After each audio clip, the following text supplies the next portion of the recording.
Hey guys, welcome back to the channel Crazy Over Parties. Before we get started, you guys, please make sure that you like, subscribe, and share this channel with anyone that you know that may just be starting out with balloons, anyone that may be looking for some good tools to use to build their own garlands, event planners, anybody you guys know that would enjoy our channel. We appreciate you sharing, and we really appreciate you subscribing to our channel. And make sure you turn on your notifications so you don't miss any of the new tutorials that we have coming. For this balloon garland, I will be using all Tuftex stone colored balloons. I am going to be using sizes 11, 17, 24, and 36-inch balloons. I did not have any 5-inch balloons, so I had to create 5 inches out of my 11-inch balloons. And I am going to do a full tutorial on how to make a cluster of 5-inch balloons out of 11-inch so you guys can see. It's not hard, it's just a technique that needs to be followed. So as you can see, I started inflating my balloons. And a useful tip is we overinflate the balloons initially, then we press the balloons against our skin, releasing some of the air and tying 2 balloons together, going back, repeating those same steps, and then making a cluster of 4 balloons. You want your balloons to be a nice oval shape so that when you are manipulating your balloons, they won't pop easily. And also, they look very pretty when they're oval shape and they're not as full with air. So let's finish blowing up our balloons, and then I am going to share some tips with you guys on how to build a garland. When I am starting my balloon garland, my base, I always start with 11-inch balloons, and I might add a few 17-inch balloons. My 24, my 36, and my 5-inch balloons I add for later to add shape to the garland. So I start with adding 11 and 17 to build the base.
For 36-inch balloons, place your hand over the top to help it keep its nice oval shape.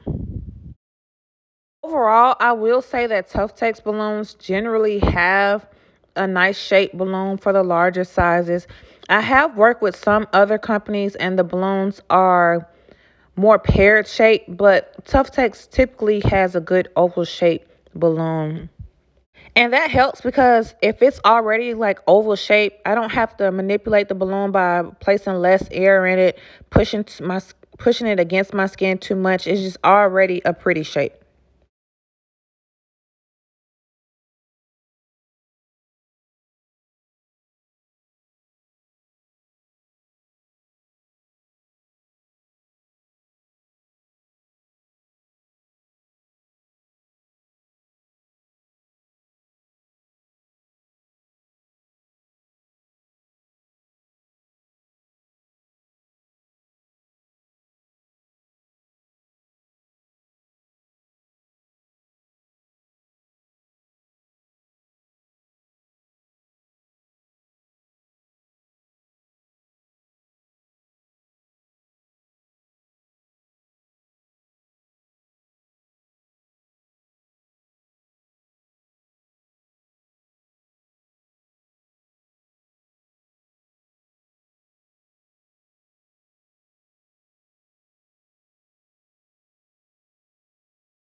To attach the balloon garland to the wall, I am going to use a 20-pound command strip and a 260.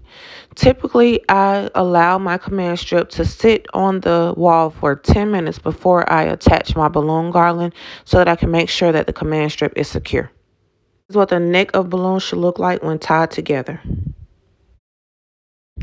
On your command strip, you have one side that says wall with black letters, and on the opposite side, it says command with the one in red letters.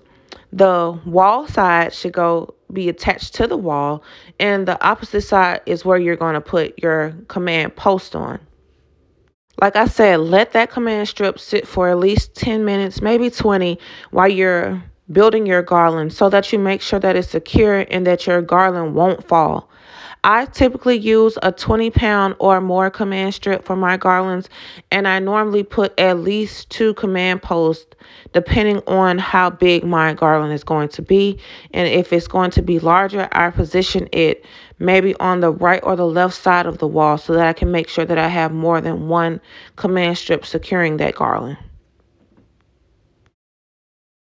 I am continuing tying the neck of the balloons together to build my garland. It's a lot easier when the balloons are not the metallic to tie the necks together. The chrome balloons are a little bit more stiff, but the regular latex balloons are a lot easier to tie the necks together. Once I get this garland halfway built, I'm going to go ahead and attach it to the wall with a 260. For my 17-inch balloons, I am placing them on opposite sides of the garland, one to the left, one to the right, so that they're all not placed on one side.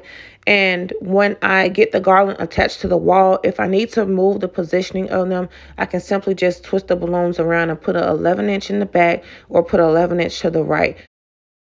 My 24, 36, and 5-inch balloons, I'm going to add once I have this garland secured to the wall and I have it positioned where I want it to be.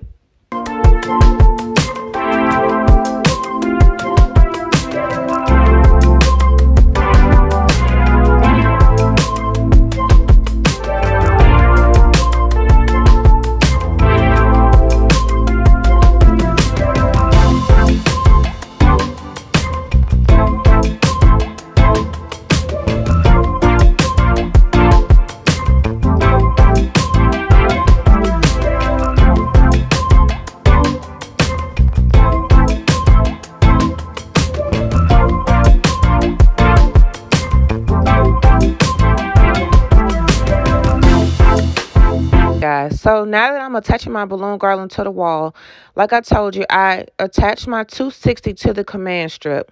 And then I'm going to tie the 260 around my balloon garland. Even if the balloon garland is too short and it does not touch the ground, that's fine, because I can go back and add more balloons once I get it attached to the wall. As long as I get my positioning right at the top, I can easily fix the bottom. When you're attaching these garlands and you're trying to make sure that it's safe and secure, whatever you have available to confirm that the garland is secure, whatever it is that might be on the wall, a light switch, if it's a small hole, if you're attaching the balloons to the staircase, attach the balloons with a 260, tie it to the staircase, whatever you have that you can use for support for your garland, use that to your own benefit. A command strip, they're great, but I have had command strips fail me before. So if I have something on the wall that I can attach my balloons to in addition to my command strip, I always do that. And I just added an additional command strip to the right side of the wall that you guys saw. So I have one at the top and now I have one to the right. I just want to make sure my balloons are secure and that it will not fall. That's the overall goal for your clients, is that it's going to last throughout the entire event.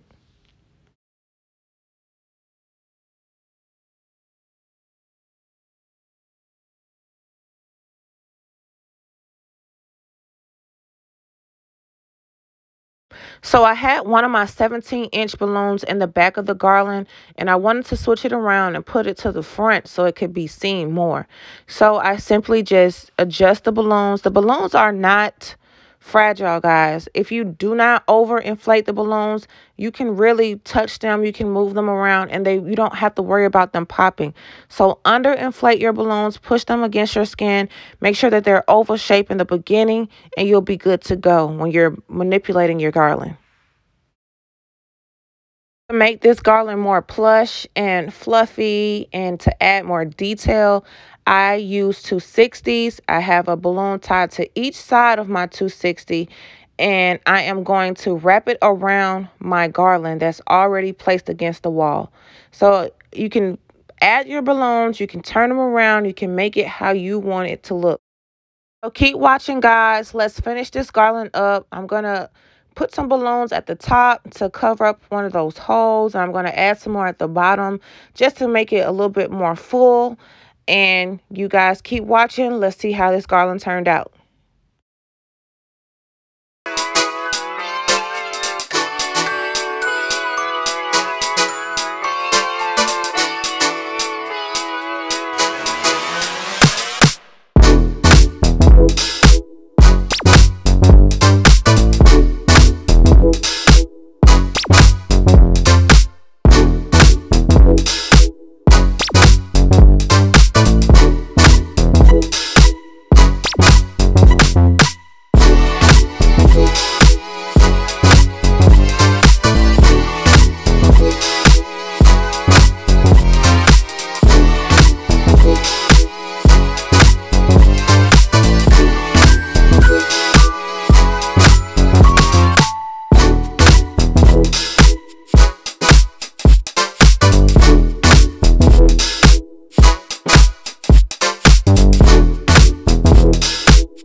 I normally like for the bottom of my garlands to be really dramatic or to have a lot of balloons, just so it just looks really cute to me. So I a lot of times add my 17-inch, 24-inch, and maybe 1 or 2 36-inch balloons to the bottom of the garland to have a dramatic end. Depending on the position of your garland, you may not be able to get the 260 to go across the top. So instead of going across the top, go underneath and wrap your balloons around.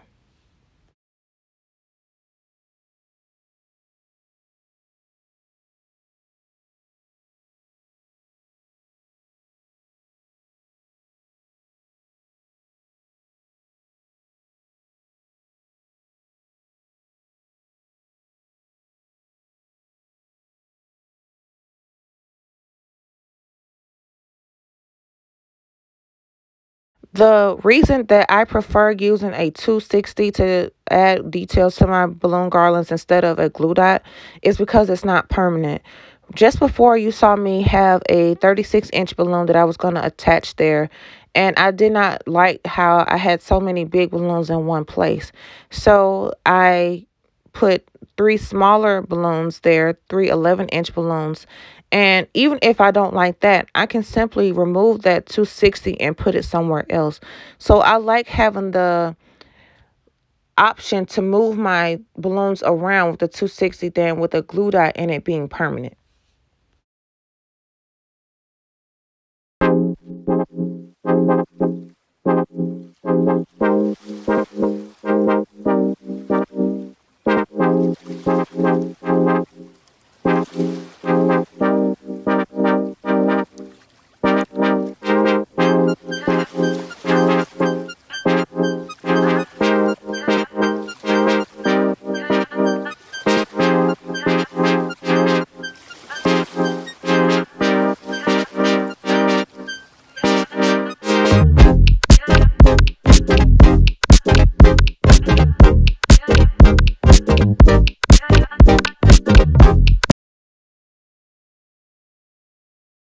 If you ever want to see where you need to add balloons or where your garland needs work at, simply take a picture or record the garland. And I promise you, It looks so much different on a video than it does in person. You can really tell on a video where you need to add more details to your garland. I added a couple flowers to my garland. You guys know I love adding florals to balloons, and it turned out perfect. If you're using artificial flowers, please check the stem and make sure that they're not sharp, because if they are, it's going to stick your balloons. Comment below if you like the idea of just having a one colored garland. Lately, I have been obsessed with having a balloon garland that's just all one color. I'm not sure why, but I just love the way it looks.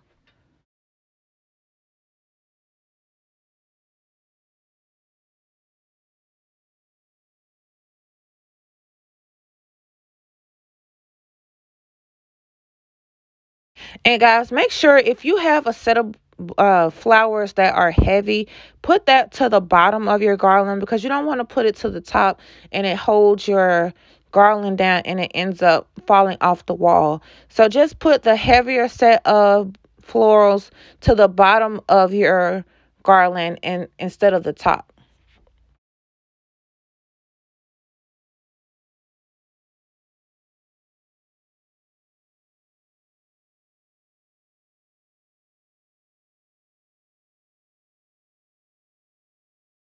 If you're doing this arrangement for a client, or if you're having guests over, make sure that you glue your flowers down with a glue dot or a hot glue, something to make sure that it's secure.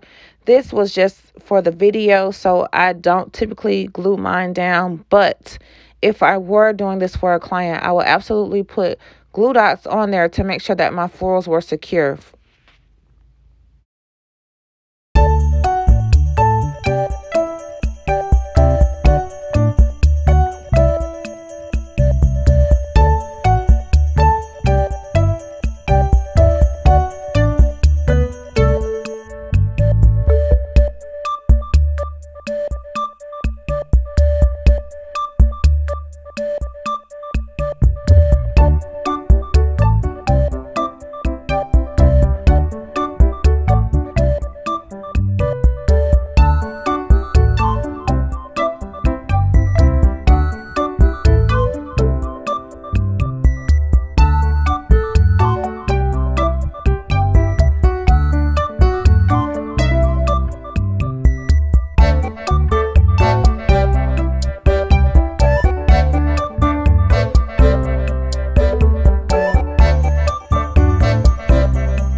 And this, guys, is how this balloon garland turned out.